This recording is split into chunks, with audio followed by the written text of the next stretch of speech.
Hey everyone, and welcome to today's Explainer.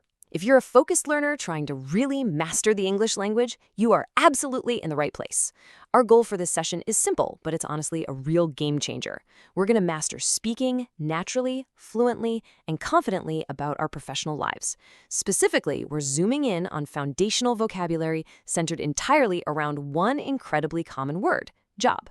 We'll be using simple, straightforward classroom language so you can literally lock these forms into your memory for good. Let's get started. Here's our game plan for today. We'll be moving through 4 key stages. Number 1, action words with job. Number 2, keeping or losing jobs. Number 3, adjectives to describe jobs. And wrapping up with number 4, noun phrases with job. Okay, let's dive right into this. What you're seeing here is a classic, highly effective vocabulary worksheet that focuses entirely on the word job. It breaks down the verbs, the adjectives, and those tricky noun phrases exactly like we just laid out in the agenda. It's kind of like a roadmap for your career vocabulary, and we're going to extract the absolute best lessons from this and really bring them to life. All right, section 1, action words with job. So learners mix these two up all the time, but they actually mean 2 different things. First up, we've got look for a job. This just means to search for employment. You're browsing websites, you're asking your friends if they know anyone hiring. Let's drill those verb forms, the V1, V2, and V3. Ready? Look for, looked for, looked for. Like if you say, I am looking for a job. Now, apply for a job is the next step. This means you are officially requesting a job, usually by handing over your resume or filling out an application. The forms here are apply, applied, applied. So you'd say, I applied for a job yesterday. All right, let's do a quick check to make sure this is actually sticking. Read this sentence. I blank for a job yesterday. Now, based on the fact that you formally sent a resume, which word fits best? Looked or applied? I'll give you a second. Yep, if you said applied, you are absolutely right. Because it was a formal request, we've got to use applied.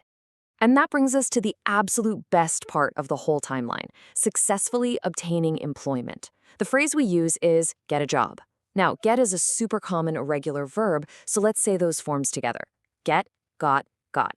You use this the moment you finally receive that offer and say yes. For example, she got a job in Pune. Moving right along to section 2, keeping or losing jobs. Now, what's really interesting about this slide is this very specific native speaker phrase, hold down a job. It doesn't just mean to simply have a job. It means you're keeping your employment steady over a long period of time. Let's look at the forms. Hold, held, held. You'll actually hear this used in a negative context quite a bit. Like someone might say, he can't hold down a job, which basically means he keeps getting hired, but then quitting or getting fired just a few weeks later. But, on the complete opposite side of the spectrum is the final action verb of the employment timeline. Lose your job. This means to become unemployed, and usually it's not by your own choice. The irregular verb forms here are totally crucial to remember. Lose, lost, lost. A really common example we've sadly heard a lot over the last few years is, he lost his job during COVID. Okay, time for another quick check. Let's see if you can recall that past tense V2 form we literally just learned. He blank his job during COVID. What's the past tense of lose? You got it, it's lost. Excellent work. All right, section 3, adjectives to describe jobs. And this brilliantly illustrates a great trick. Learning by contrasting opposites is an incredibly effective tool for your memory. First up, a boring job. This is a job that's just flat out not interesting. It makes you want to take a nap at your desk. For example, sorting files all day is a boring job, but the exact opposite of that is a rewarding job. I love this adjective. A rewarding job is deeply satisfying. It makes you feel good inside, like you're actually making a difference in the world. For example, nursing is a highly rewarding job. Now here's another pair, but pay close attention because we need to clarify a very nuanced difference here. A challenging job versus a stressful job. Believe it or not, a challenging job is actually a positive thing. It means the work is difficult, sure, but it's interesting. It forces you to use your brain and you actually grow as a professional. Like, software engineering is a challenging job. A stressful job, on the other hand, is definitely negative.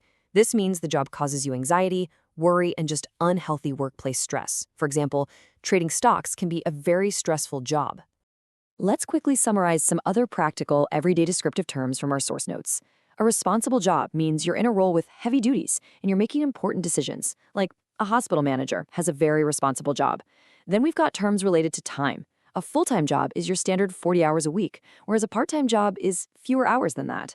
A temporary job is only for a short, specific amount of time, maybe a few months, but a permanent job has no set end date at all. Let's actively apply this new vocabulary right now. Quick check. Filing papers all day is such a blank job. Think about that classic office scenario for a second. Sitting at a desk, doing the exact same simple thing over and over for 8 hours. Is that rewarding or boring? Yeah, for sure. That is the ultimate example of a boring job. Let's move on and see how this all builds together in Section 4, Noun Phrases with Job. All right, let's clearly break down these 3 essential phrases and look at what they actually mean in a real-world professional context. Number 1, perks of the job. These are the awesome extra benefits you get entirely outside of your base salary. For example, a company car is a great perk of the job. Number 2, pressures of the job. These are the stress factors, the things that keep you up at night.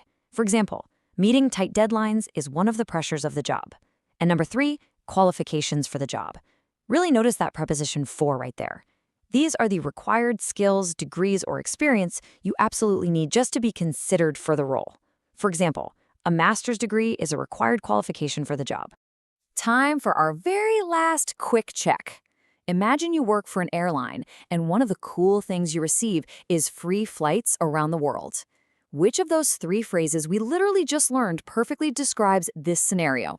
If you said perks of the job, you completely nailed it. Free flights are an absolutely fantastic extra benefit. You guys have done an incredible job today moving through this entire life cycle of professional vocabulary. I mean, we've gone from looking for a job to holding it down, describing what it feels like, and even analyzing its perks. So I want to end with a provocative thought and a challenge for you. Is your job rewarding or is it stressful? And hey, what are the perks of the job? I highly encourage you to actively use these new collocations right now. Answer those questions in your mind, write them down on a piece of paper, or even drop a comment below to truly cement everything you've learned today. Thank you so much for hanging out with me on this explainer, and I'll see you next time.